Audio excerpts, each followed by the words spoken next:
Assalamu alaikum guys, and welcome to another episode of Smile to Jannah. Since yesterday, I'm sure our social media feeds have been filled with one scene and one scene only. And that was what the Manchester police was doing at the airport to an individual who was lying face down on the floor with his hands on his back, apparently who had been tased, and he was clearly not resisting. What did this armed police officer do? Well, he went up to him, kicked him in the face, and then attempted to stomp on his head. If it wasn't for his mother who was sitting over him and at the last second moved his head slightly, the police officer would most likely have had made contact on his head. Probably the individual on the floor would either be dead or brain damaged. When it comes to anybody other than white, the question whenever an atrocity like this happens is context. These brownies must have done something. What's the context? Even though if it was someone else, there would be straight up condemnations, no context required. The context was that they had assaulted the police before, which of course is wrong and they will be dealt with. However, those people saying, oh, they attacked the police, therefore the police attacked them. Are you trying to say if somebody attacks the police, it is okay for them to kick them in the face? So if tomorrow your dad does something, your brother or your mother does something, and they're on the floor, not resisting, hands on the back, tasered, complying, they can get kicked on the face and stomped on. Is that what you're saying? And those people that are making a like for like comparison, the police have a duty of care. They have a responsibility and they have received professional training versus members of the public that are emotional, irrational, don't have the previous things that I mentioned that the police are afforded with. So how on earth can you make this a like for like? That being said, the logical folk in the public have pretty much pitched their tent and said this is unacceptable, it's vile and it's disgusting. Among them is LBC's Nick Ferrari. And I've thought long and hard about this, and I've read a couple of newspaper versions. There is no context. This man is completely out of control. Something has gone really badly wrong. Manchester MP, when it was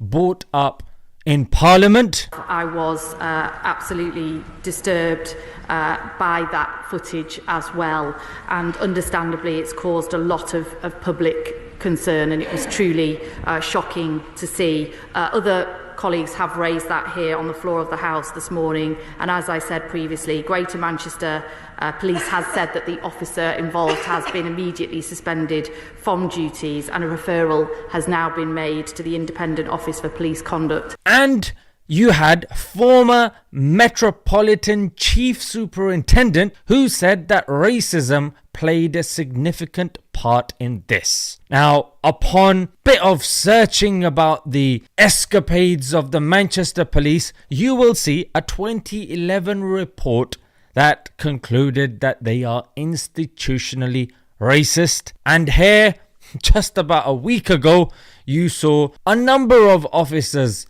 in the Manchester force being suspended for, again, racism. So initially, I don't think they understood the gravity and the response of the public, and this is what the former Met Chief Superintendent said as well, that Manchester police, I don't think they're equipped to deal with this. The Home Office needs to get involved. However, those guys put out a message saying, but he started it. When they saw things were getting a bit out of hand, then they put their token brown guy forward, Chaudhry Saab. So Wasim Chaudhry, who's an assistant chief, not the chief constable, he's the one that should be coming forward and reassuring the public. But no, the public want to see a brown guy. The age-old technique.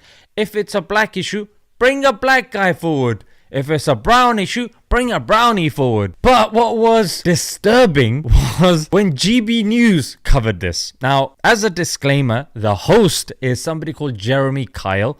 And Jeremy Kyle had his own mainstream television show in which he was helping families. So he was somebody that was cleared to be on mainstream telly. Now he's gone to this right-wing joke of a channel. It just goes to show what he had pressed underneath. But let's have a listen to these clowns.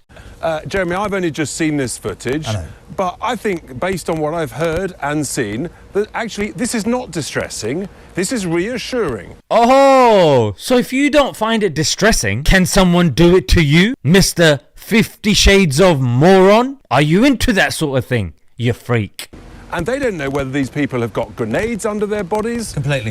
They've got people around wearing loose clothing. Listen, Richard, Jeremy, this is not distressing. Don't hear me out. Let me answer the question. Let's listen to that bit again, yeah? I thought Jeremy was going to say, put him in his place and say, stop bumbling, you know what I mean? Or bring him back on point if he doesn't agree with them. But listen, Jeremy goes, completely. Got grenades under their bodies. Completely.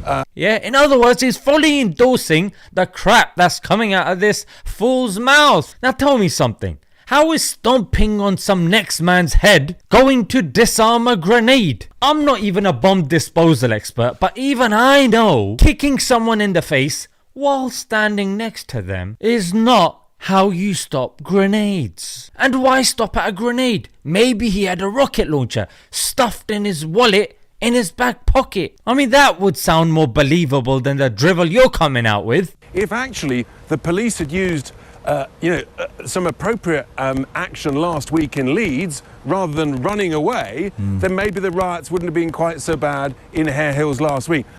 And then he brings up Leeds. Why would you do that? Because the police were absent. The people who were being labelled as Muslims and Asians were actually Romani/Romanians that are actually Christians that come from Europe. And the guy stopping the rioters was the Muslim elected councillor who was doing it with his own hands whilst alone, putting himself at risk, which again is unheard of. But that sort of stuff won't be mentioned. There won't be any MBE or whatever for this bearded individual. Yeah, it just goes to show I'm not somebody that likes to use the race card. That's why I quoted the former Met Chief Superintendent, because he probably has more experience in this field than I do, and he said that racism played a significant part in this. And looking at their reputation, you're inclined to agree with him because of the excessive force that was used. I mean, are we in a dystopian dictatorship? I don't understand why Keir Starmer hasn't said anything yet. Well, am I surprised? Yeah. But anyway, guys, hope you guys have benefited from this small recap of this story that has been taken social media by storm. Let's leave it there, guys. Until next time, Assalamu alaikum.